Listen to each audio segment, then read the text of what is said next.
The Election Commission of India's special intensive revision of electoral rolls has a reasonable aim to prune the duplicates, outdated addresses and entries for people who have died or moved, which India's electoral rolls have a tendency to gather. But the Election Commission of India's design of the ongoing special intensive revision, modelled on the one in Bihar, infuses systemic flaws in the process that the body seems unwilling to address or even acknowledge, despite many of the same problems in Bihar reappearing in multiple states.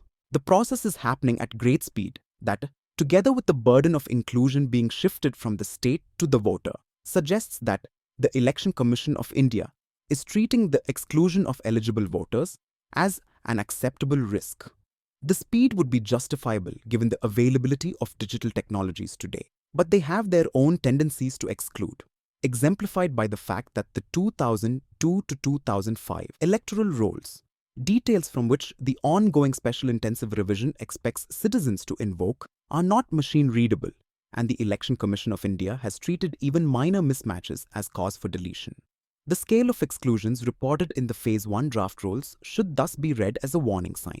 It is not obviously reasonable to expect that one round of appeals will fix this in the final rolls. The claims and objections processes correct errors only to the extent that affected voters detect and pursue them. That is, the appeal stage only adds a new filter, selecting for those with the time, literacy, connectivity, social support and confidence to deal with the state. If a person does not realize they have been deleted, cannot take time away from work, travel to an office, assemble documents, or navigate forms and hearings, the error will become an official fact.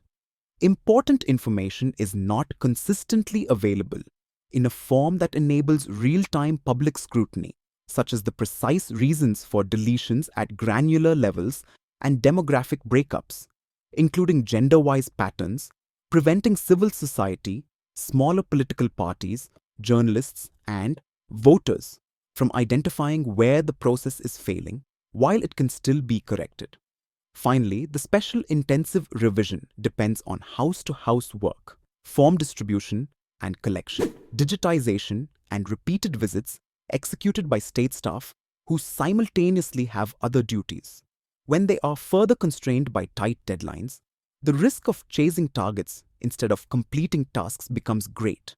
The current special intensive revision in sum comes across as a form of administrative gatekeeping that stratifies the electorate into two tiers: those who can continuously reprove themselves in the state's preferred format and those who cannot. That outcome will not be corrected by a single appeal window because the window is itself part of the gate.